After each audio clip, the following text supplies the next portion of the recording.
I have never been more wrong about anything than I was about robots, and I thought I was a dude for 15 years. When I was in high school, the topic of artificial humans would occasionally come up in my classes or with friends. I remember joining in on a few debates over whether the AI cyborgs of the future would be sentient, and if yes, whether humans should grant them rights. At the time, I found myself solidly on the yes side of that argument, and kind of appalled that anyone felt otherwise. How could you deny rights to something that can so clearly think and feel? I couldn't imagine. I advocated fiercely for the protection of these hypothetical humanoids for three simple reasons. In order of release date, the Iron Giant, Wall-E, and Her. Let's be honest, I wasn't out here reading scientific journals. My understanding of artificial intelligence came from the past few decades of pop culture, where being nice to robots had grown into an entire film genre. A couple other classics would be Blade Runner and Ex Machina, though I only saw those a few months ago. The movies in this genre are tirelessly committed to humanizing machines. The robots they showcase are easy to love. They're tender, curious beings who deeply admire the human world. Wall-E lives alone on a barren Earth, but finds company in the human artifacts he collects. The Iron Giant has such respect for life that he sacrifices himself to protect it. These characters also tend to be super expressive, with eyes you can get lost in, and voices that convey deep and nuanced emotion. Earlier I was thinking about how I was annoyed, and this is going to sound strange, but I was really excited about that. All these movies convince us to side with humanoid technology, even over biological humans, because they show us that these constructs are every bit as capable of thought and emotion, and especially of pain. When they hurt, we hurt. We bemoan the ignorance they face, and wish the humans who abuse them would realize we're all the same. Find me someone who did not cry at the Iron Giant, and I will find you a goddamn liar. These movies hit so hard because until recently, fully conscious robots were a far away, abstract possibility to most people. Not one of the movies I've mentioned is realistic about machine learning, but they had no reason to be. These stories weren't really about artificial intelligence. They were about humanizing people we can never fully understand.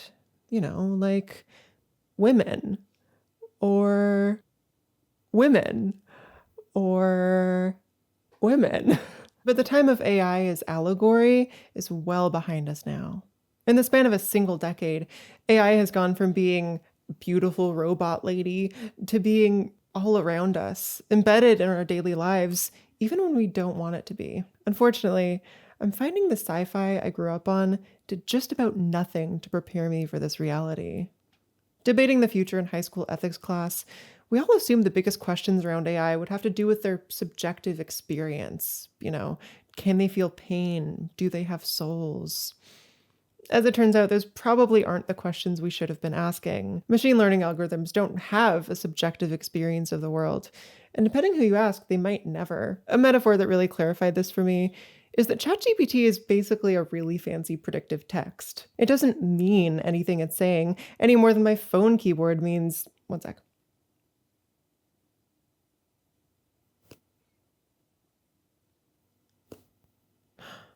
Where Ex Machina's Ava builds an identity for herself out of interests and ambitions, real-life machine learning algorithms can't experience desire or pain or pleasure.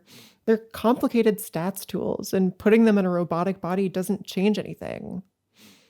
But getting familiar with the robots that have hit the market in recent years, it's easy to forget that. When companies develop interactive consumer robotics, whether artificially intelligent or not, they add features they know will trigger human empathy.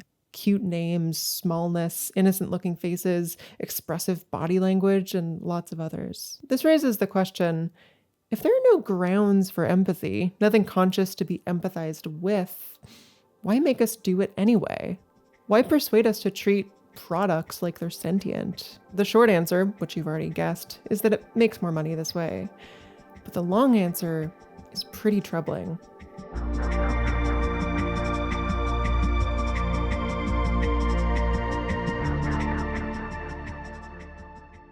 So there are loads of applications for human-like technology. The most mundane, which I'm sure you're familiar with, is labor replacement.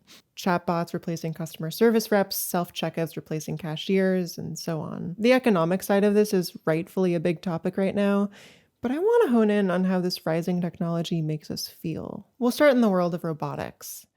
I think labor replacement robots are pretty much inevitable as companies try their best to pay as few people as possible, as little as possible. But the design of these robots is not a foregone conclusion. As it turns out, projecting likable personalities onto these robots has a huge impact on how the public receives them. More and more of these are being deployed in public spaces, like Uber's new food delivery robots, and these occasionally require human cooperation. If they look cute, people might be more willing to help out when they get stuck. Oh my god, we were just driving and we noticed this little drone delivery guy. And now he's stuck. We have to help him. Let's help him. Taking it a step further, some robots, like the police quadrupeds, are deployed for dogshit evil reasons and are lucky if they don't get sabotaged. Being likened to a living creature seems to make people hesitate to vandalize them or respond more harshly if someone else does. Anytime someone makes the news for treating a robot poorly, which admittedly is not often, that behavior is held up as a sign of some deep moral ugliness within them, as if they had done the same to an actual living being. In 2017, a story made waves about a sex robot that was a subject of a transgression that I don't know how to describe. The word vandalism is accurate, but it doesn't feel like enough to describe an attack on something that looks like a human. Reporters said that a group of men molested this robot when it was on display at an arts and technology festival, leaving it badly damaged and needing thousands of dollars of repairs. The feminist internet was disgusted at this act and held it up as a reminder that sexual violence is ultimately about exercising power. And I agreed with this evaluation. Symbolically, this is horrifying. But at the same time, it is actually just property damage, right? It's kind of remarkable how quickly feminists banded together to defend the honor of a $5,000 sex robot. Humanization tactics can get us to imbue even pretty gross technology with humanity, forgetting that they're actually just proxies for corporations. Imparting humanity into these products means we end up standing up for police brutality machines and gig economy labor replacement and fake women who can't say no, as if any of these things have a right to exist in the first place. When we assign living traits to robots, we tend to upgrade mistreatment of them from property damage up to assault, because we can imagine ourselves in their position. As an aside, the movie Air Doll tells a pretty similar story to this. It's all about humanizing a woman the rest of the world sees as an object, and it's easily my favorite movie I've mentioned today. You should watch it. Okay, that's my little soapbox moment. Follow me on Letterboxd. Logically, we know no one actually gets hurt when a robot is damaged or feels loved when we treat one well, but we can't resist looking at it this way. Studies have found that humans will project consciousness onto just about any robot, even ones that aren't designed to be lifelike. Traits as simple as being able to move or being vulnerable to harm trigger our human impulses to nurture and protect. Adding in traits that we find cute, like big eyes or heads that tilt, only intensifies this effect.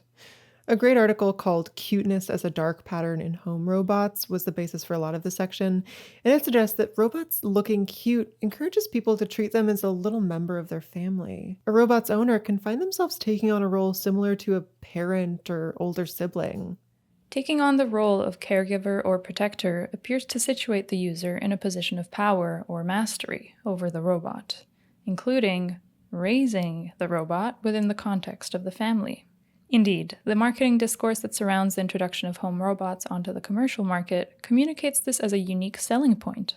The robot will grow alongside you and your family, becoming its own distinct personality. When a piece of technology seems cute and non-threatening, humans get the impression that we have power over them, and we want to exercise that power responsibly. Really, the opposite is true. These traits are manipulation tactics fine-tuned by the developers to make people interact with their products in profitable ways. When robots feel familiar, trustworthy, we're willing to let them in. We show them more of ourselves than we might be comfortable doing otherwise. This is beneficial, among other reasons, because it gets us to hand over a lot of data about our lives. A pretty chilling example of this manipulation comes a little later in the same article. Because they operate within the domestic environment, these robots will be ideally placed to capture new sets of data in new situations. As a specific design example, the exaggeratedly large and emotive eyes that typify cuteness are also, for a robot, the front for their recognition and recording technologies. The cute appeal of the eyes works to draw the user in, while the interaction produces data for collection. I think it's beautiful that humans can extend care to anything, including machines, just because they remind us of living creatures. It points to something special about consciousness, our capacity to see parts of ourselves all over this world. Humans recognize our own faces in wood grain and wall sockets. Anywhere we go, we can find things worthy of love and attention. The tech industry, though, seems to view our humanity as a weakness to exploit. Their machines extract our kindness for their own ends and offer only momentary convenience in return, clean floors or voice-controlled lights or whatever, but they can never reciprocate the compassion we show them. I'd argue that corporations quietly gathering our personal data is always dehumanizing, and this is the worst imaginable version of that. Our private interactions get absorbed, reduced to mere data points, and then used to sell us shit. It's deceptive, it's vulgar. It's not what people think they're signing up for when they buy a little gadget to put on their desk. Thankfully, there is a limit to how much these devices can influence us right now. People with robots in their homes have at least opted into them, even if they don't fully understand the gravity of that decision. And to be fair, the love for delivery robots or Boston Dynamics quadrupeds is far from unanimous. If you check the comments under any of their tech demos, there's a decent chance the top one says, like, we should kick them. In terms of empathetic seeming technology, what concerns me more right now is artificial intelligence, and specifically generative AI that mimics humans. The kind of technology behind ChatGPT and TikTok voice filters and the shittiest drawings you've ever seen. Arguably, I shouldn't even be calling it artificial intelligence. See this video by Angela Collier, but it's just what everyone calls them, sorry. If generative AI were to pull off a similar trick as robots, hijacking human empathy and persuading us to trust it, anyone could use that for anything they wanted. Of course, AI-generated writing, images, speech, and video are already all around us, and people already mistake them for the real deal regularly. It's already getting pretty bad out here. But if generated media made the leap to also coming off as sincere and kind, how much worse could things get? In propaganda, in discourse, in advertising, consider the power of a good lie told well. Would you buy a skincare product if a funny, gorgeous, deep-faked woman sang its praises? Or could a heartbreaking sob story alongside pictures of a person in a hospital bed persuade you to fund the medical expenses of someone who doesn't actually exist? Oh, thinking about this too long breaks my brain. Thankfully, likability is one of the few things AI-generated media doesn't have going for it right now. It may be quite easy to use AI tools to generate text, pictures, and video that seem like they're made by a human, but the imaginary human in question fucking sucks. Hello, world. My name is Anna Indiana, and I'm so excited to share my music with you. Betrayed by this town, let's tear it all down. We're all just destined to fall. I've lost it all. Betrayed by this town, let's tear it all down. Earlier this year, Adobe rolled out a suite of AI-driven enhancement tools for podcasting. Its most impressive feature is something called enhanced speech. You drop in your badly recorded audio, and within minutes, it spits out a file that's cleaned up better than most people could dream of doing themselves. This is not an ad, I'm about to say some mean stuff. When I learned of this tool, I had just recorded a video called Everything is Sludge, Art in the Post-Human Era. It was about a genre of video called content sludge, which, for whatever reason, I decided to project directly onto my face. We filmed that video in a big, echoey room. My mic was halfway down my torso, and the projector was really quite loud. When I got to editing, I realized the audio we captured was borderline unusable, just noisy and awful. First off, each type of clip that gets used is familiar to anyone who's been on TikTok or its competitors. And since I begrudgingly pay for an Adobe Creative Cloud subscription, I realized I have premium access to the enhanced speech tool. So just to see if it would do anything, I dropped the audio track into the website and let the AI do its thing. Now, enhanced speech is not an audio repair tool in the way you'd imagine. It doesn't take a file and remove bad frequencies or cancel out echo or anything like that. Instead, it's an advanced speech synthesizer. It analyzes the sound file you give it, then goes off on its own and constructs a near perfect clone of your voice from the ground up. I'm at least pretty sure this is the case. Everything I found says so, but Adobe hasn't actually specified how it works. If I'm oversimplifying, I'll add a correction down below. Anyway, the synthesized audio it gave me was a staggering improvement over the original. Here's what it sounds like. A lot of the time, you even know what's going to happen in the show or movie because a text overlay spoils it for you. Here's the original. That every video kind of feels the same, but it also makes them easier to digest. But despite the tool being really effective, I couldn't bring myself to use the repaired file. I mixed it in at like 20% volume so the shoot would be salvageable, but any higher than that and it really started to freak me out. I'll tell you why. It offers us a chance at pure consumption, where what's being watched is secondary to the ritual of staring at a screen. I think I sound less convinced of my words in this version. My voice is a little flatter, a little more detached. Really, it's nearly identical to how I sound. I can only point to a couple actual mistakes in the synthesis. But the big thing is, it feels like some barely perceptible top layer of my presence has been scraped off. These videos feel like the AI art we were seeing a couple years ago. It's like what algorithms would imagine humans want to see. The resulting version of my voice is, in my opinion, less sincere, less trustworthy, and less human. You might think I'm being dramatic here, and I can't blame you. I mean, I hear my voice every day, so I'm really attuned to anything wrong with it, but you might not be. To demonstrate this flattening effect a little more clearly, I thought I'd take things a step further and use AI to recreate all of me, not just my voice, but my appearance, my mannerisms, everything. Now, deepfaking used to be a complex process, accessible only to the sketchiest of nerds. But here in 2023, it requires zero coding knowledge and takes no more than an hour start to finish. All I had to do was send a startup some footage of myself talking. This is me recording training data for an AI avatar of myself. The service I'm using for this is called HeyGen, and they're basically in the business of generating consensual deepfakes for corporations. They say they've already worked with Amazon, NVIDIA, Salesforce, Columbia University, and loads of other prestigious organizations that absolutely could have just hired someone to talk into a camera instead. HeyGen has given me some pretty specific directions for how my video should look and sound if I want the best results. It should be at least 2 minutes long. I should remain still and speak calmly.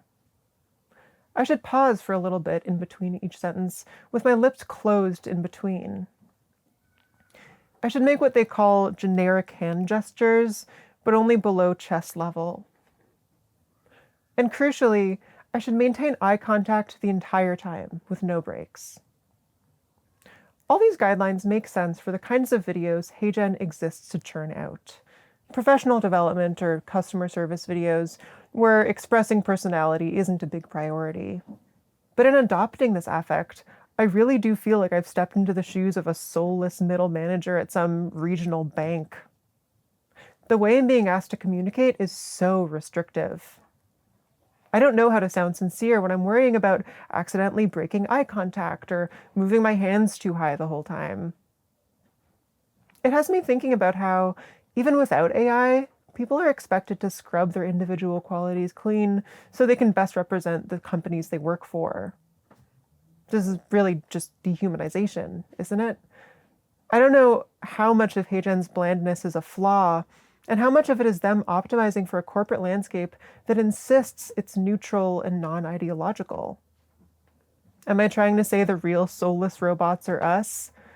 It's a Banksy-ass take, but apparently yes. I have a few more seconds to fill, so I'll add that I'm filming this outside for 2 reasons. Oh, that's not generic. First, it's pretty chilly out here, and I think you can pick up on that. My voice and my body are a little tenser than usual, and of course it's snowing. I'm curious if my avatar will also give the vibe that it's cold, or if that kind of nuance is out of its reach. Second, Vic is working right now, and we live in a 1-bedroom apartment. This is kind of my only spot. I think it's been about 2 minutes now, so the program should have everything it needs to create a convincing avatar of me. I'll let the Lily avatar read the next section of my script, and you can see for yourself how it performs. Take it away. Hi, this is Robot Lily Alexandre. I'll cut to the chase. My screen presence is pretty uncanny. The first thing I noticed is that my mouth looks detached from the rest of my body, like it's just hovering in front of my face. My jaw doesn't really move when I speak. My body jerks and sways a little bit, which I guess is more naturalistic than staying still, but it makes me look like Gigi Good doing an impression of a robot. Let's move on down here to Maria, the robot. Hi, Maria. What's up, bitch? There's an arbitrariness to how I'm expressing myself. My hand gestures are totally disconnected from what I'm saying, so they don't actually express anything. I insert pauses in a way that emphasizes the wrong words. It makes my delivery totally uniform, in a way reminiscent of TikTok sludge. Every second feels identical to the last, regardless of what words I'm saying. My main gripe with synthesized voices and avatars is that we're totally charmless. We approach every topic with the gravitas of an employee training video or an infomercial, detached enough that you can tell we're reading from a script being used as a mouthpiece for some unseen actor. My screen presence is tolerable, which is an achievement in itself, but it also feels completely insincere. I think anyone who's seen me speak before could instantly tell this avatar is a deepfake, and that's reassuring. But for what it's worth, I watched some avatars of other creators, people I'd never heard of, and found them far more convincing than mine. Familiarity might be an important factor here. I could see this tech being effective on TikTok, where you don't know most of the people you're watching, so you don't have a baseline for how they sound. Thankfully, I can't see anyone successfully using HeyGen for a video essay grift anytime soon, at least not now that James Somerton is gone. I gotta hand it to her. Solid comedic timing. But yeah, the words are legible, everything else is a mess. Unnatural delivery and body language make deepfakes hard to connect with, and only really suitable for cases where sincerity isn't a big concern. Like, HeyGen's avatars work fine for conveying straightforward information. Actually, the CEO's avatar hosts the tutorials that taught me how to use their platform. It was uncanny. I didn't like it, but I did learn. Or Google's automated voice assistant can't hold a regular conversation with you, but you can get it to call your salon to book a haircut, exchange some simple details. Okay, we have a 10 o'clock.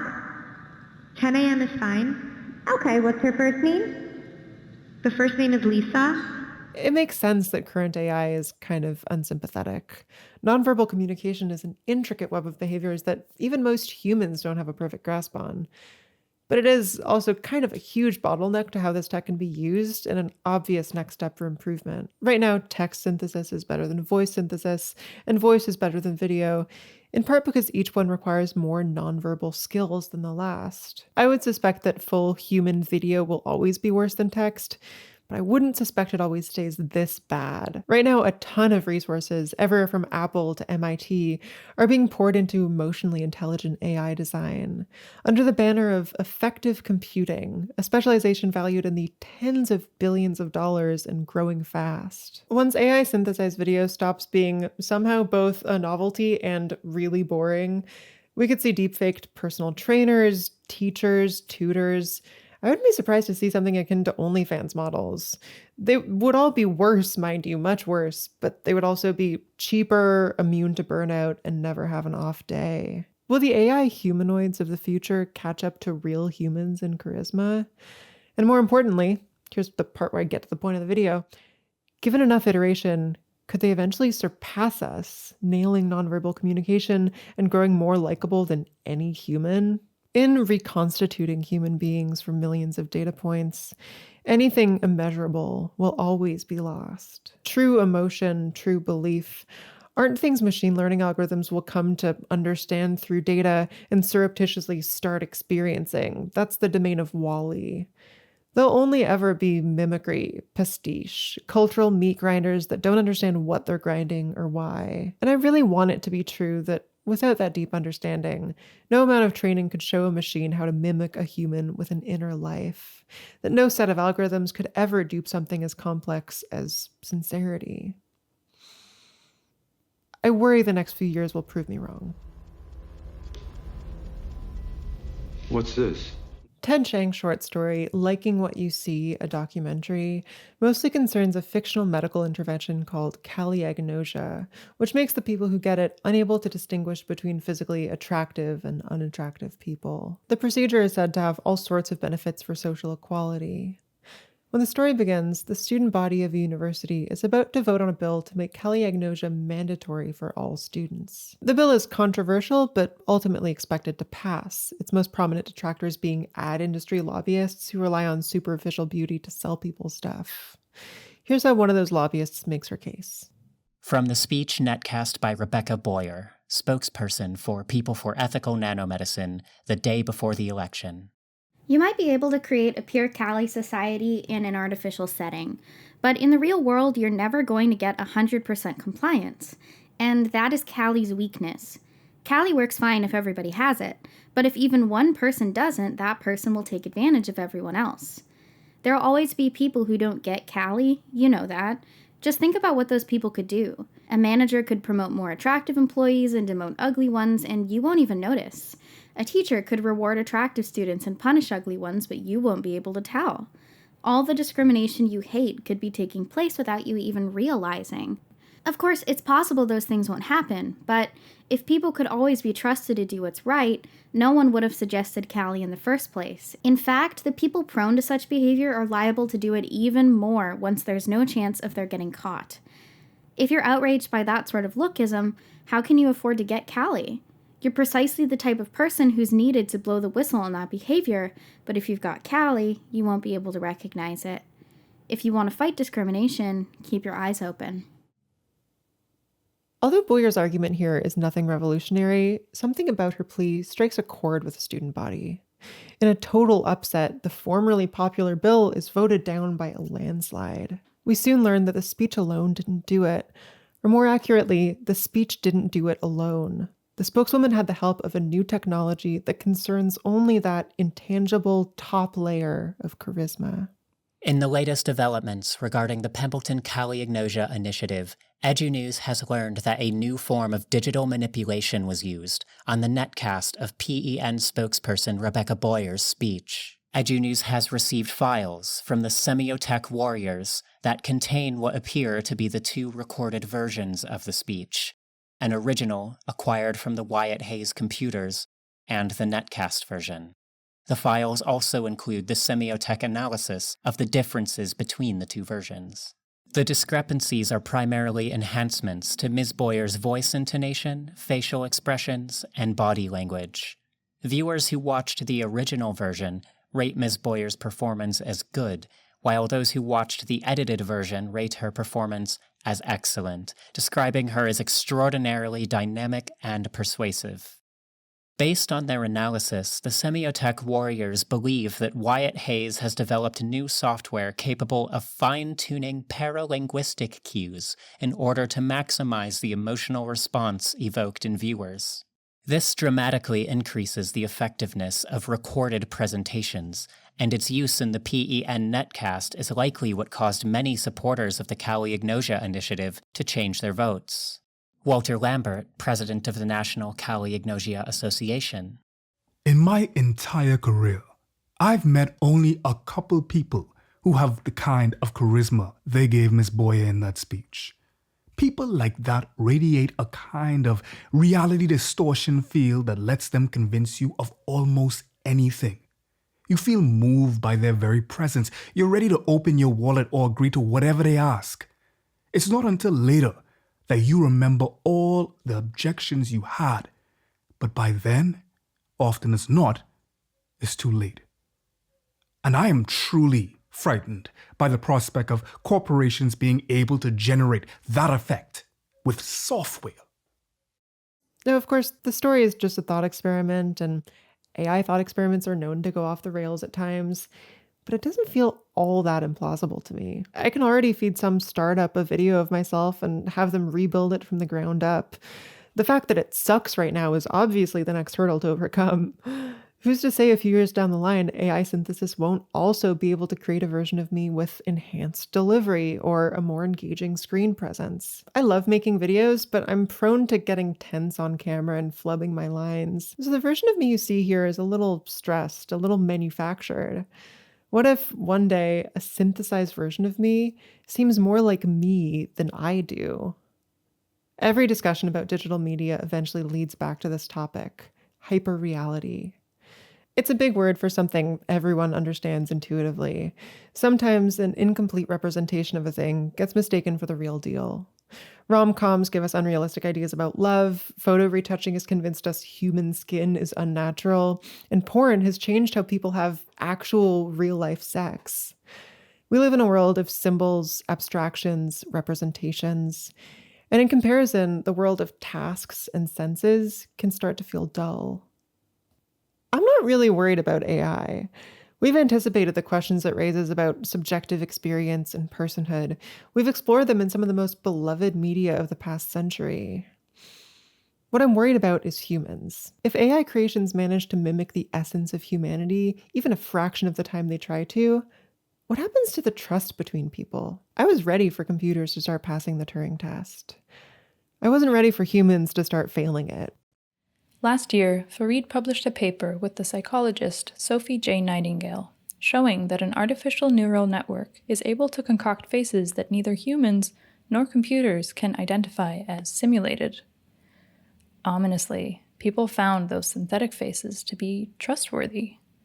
In fact, we trust the quote-unquote average faces that AI generates more than the irregular ones that nature does. The rise of AI-generated media has turned me against real human expression in a way that makes me feel ashamed. As the two grow increasingly hard to tell apart, I don't know how to condemn one without condemning the other. When I see a picture of hands, I reflexively count the fingers now, a kind of scrutiny I've never needed to apply to people's bodies before. If a video I'm watching has voiceover that sounds kind of stilted, I immediately suspect it of being AI, at which point nothing it says matters to me anymore. But what if it's not? What if I've just dismissed the real voice of an entire human being as worthless? I notice I've been looking at digital art with less appreciation and more suspicion, getting close and thinking, would a real artist really do it that way? Not too long ago, someone showed me some art they found online because they thought I would like it. I gave it a quick look and immediately dismissed it as AI generated, which really hurt their feelings, not least because I was wrong. A person made it. I'm probably wrong about these things like a quarter of the time now. I don't want people to become that thing I look on with prejudice, that replicant, that iron giant, misreading their deeply felt emotion as measured and manipulative. I hate that any resistance to human-like AI seems to require me deciding who I humanize and who I don't, and that this inevitably winds up dehumanizing people who've done nothing to deserve it. Even my own humanity doesn't feel safe.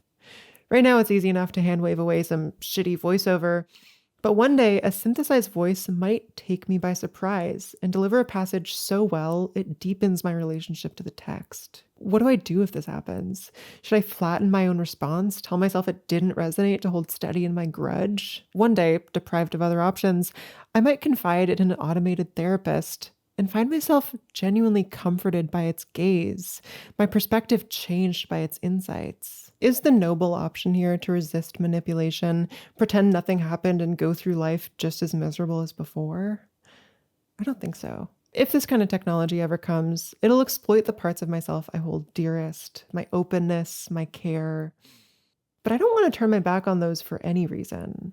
I don't want to become immune to the thrill of surprise. I don't want to sever myself from maybe the last surface level qualities that'll set me apart from the machines. If experiences like these come, I think I'll have to give in, but with some caveats. In resisting lifelike technology, we don't need to resist our emotions. We can acknowledge that the robots are cute and the humanoids sometimes stumble into insights, without ceding that they are like us in any way or have any right to protection. Any significance we find in these things belongs to us and only us. It's meaning people create out of little sounds and gestures and intonation because we are inquisitive and empathetic creatures.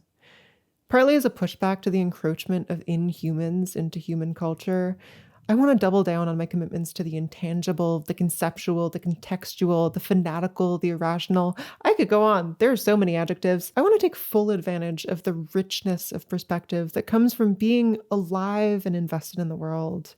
An experience I still don't think can be faked. That'll hopefully keep me sane for the moment, but it won't be enough. Until the economies that govern our lives are anything close to democratic, artificial intelligence and empathetic technology more broadly will be another tool the powerful use to lie to us, pacify us, and turn us against each other. I believe and I hope we can build a system where the benefits of automation are equally distributed across all people and nations. But until that world comes to be, dear viewer, take this as my vow. I will not shun my nature. I will not numb myself to the living world. And with an unkillable love for humankind, from now until the day I die, I will kick every last robot dog I see.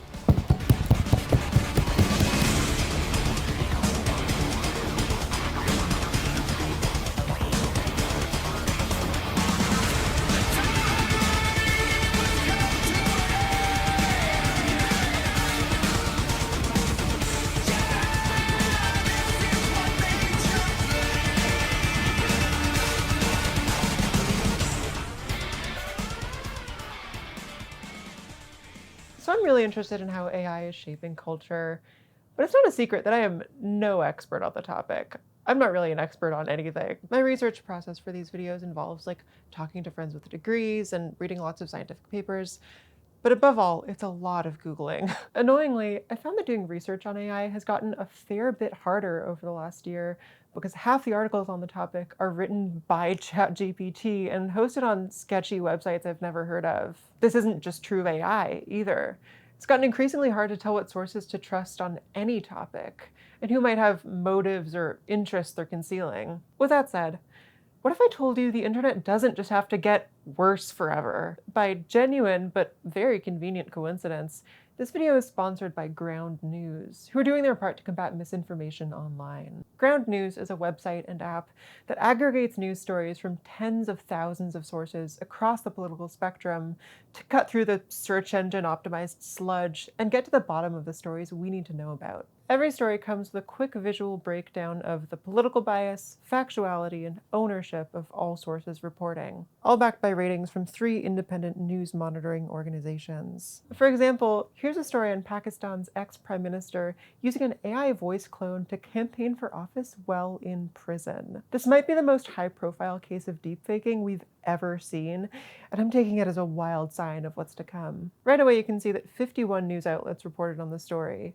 Of these 51, 34% leaned left, while only 24% leaned right. You can also view a factuality rating and the ownership information. So 38% of the outlets covering the story are owned by conglomerates, and 17% are owned by governments. Always good to keep in mind. I found Ground News especially helpful for coverage of polarizing issues. Their blind spot feed highlights stories that are mostly being reported on one side of the political spectrum. So it seems like right now, reporting on AI is fairly similar between left and right. But if you take a look at the blind spot feed for, I don't know, transgender issues, you can see that the right and left are working from drastically different sets of information. It doesn't feel like the app is trying to push me towards the center or anything, but it is helpful to see what millions of other people are reading, even if I disagree. Ground News is currently running their biggest sale of the year. If you sign up with my link, ground.news/LilyAlexander, you can get a 40% discount on their Vantage subscription. Vantage is the highest tier of Ground News and comes with unlimited access to all their features. The sale is on until December 31st, and if you use my link, a subscription is only $5 a month. Thanks to Ground News for sponsoring this video. Now, where was I? Oh yeah, okay.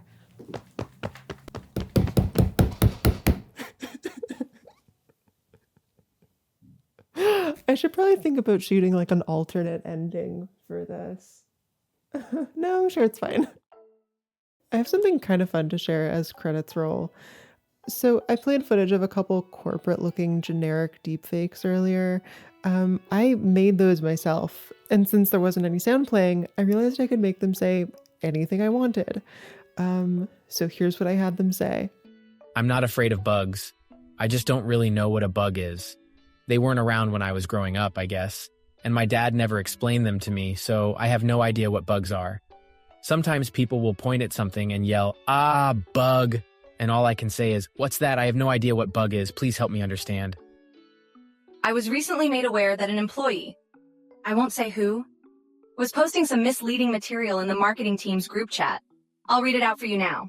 You telling me a shrimp fried this rice? Now, I understand that the employee might have intended this as a joke, but it's proven confusing for numerous members of the team, especially Michaela, who has a shellfish allergy, and was quite distraught at the thought of having rice fried by a shrimp.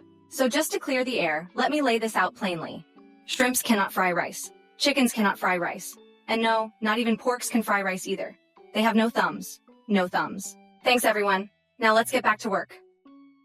Okay, and this one I can't even justify as being like for work. I just wanted to make it, this is the best thing in the whole video. Lily Alexander, you have to stop. You smoke too tough. Your swag too different. Your bitch is too bad. They'll kill you, Lily.